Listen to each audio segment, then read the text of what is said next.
Ada orang munafik ada cahaya yang malam, dia naik di atas titisan sirat, padam terus cahaya itu, padam. Allahu Akbar.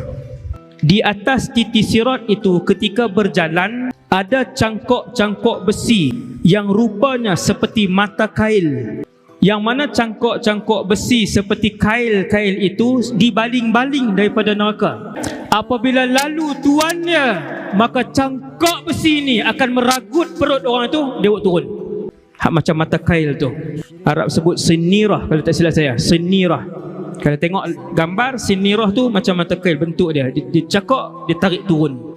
Dan begitu juga sepanjang kita berjalan atas sirat, ada duri-duri yang Allah buat daripada besi mapan, besi penuh.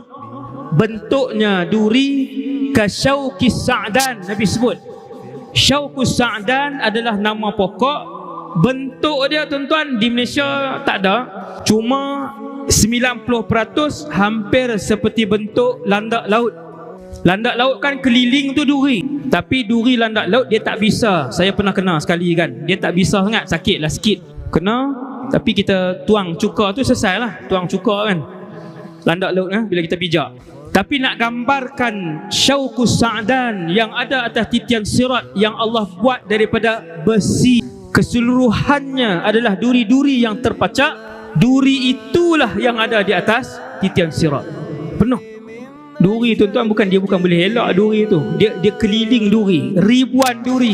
Dan duri itu bukan duri lembut, dia besi. Di kiri dan kanan sirat ada dua makhluk yang Allah letak di situ.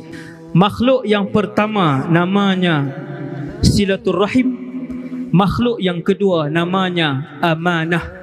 Siapa-siapa yang dulu Allah bagi jawatan tetapi tidak amanah, takkan lepas titian sirat walaupun dia Muslim.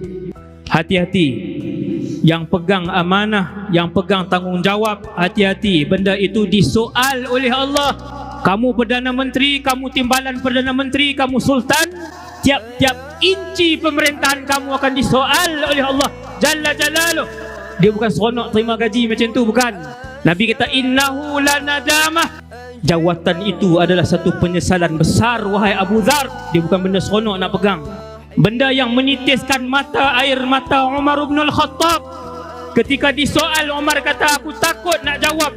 Macam mana Allah tanya sepanjang pemerintahan aku, seekor kuda yang jatuh di atas jalan yang tidak elok pada zaman pemerintahan aku.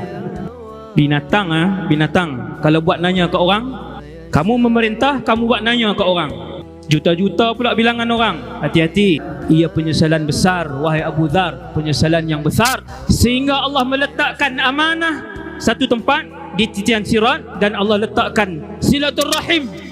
Berapa ramai yang menghantar ibu dan ayah, tak bela mak ayah, tak jaga mak dengan ayah, tak peduli mak dengan ayah.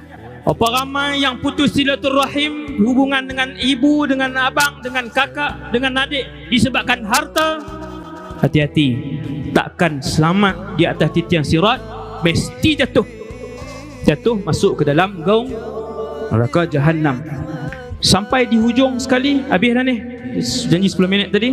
Ada satu parit besar, Nabi namakan Qantarah.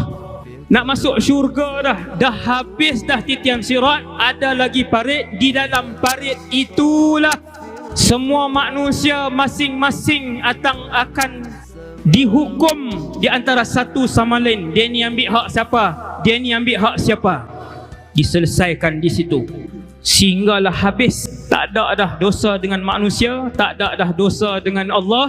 Yang masuk dalam Qantarah ni, parit besar ini, kata para ulama, mereka yang mesti akan masuk syurga.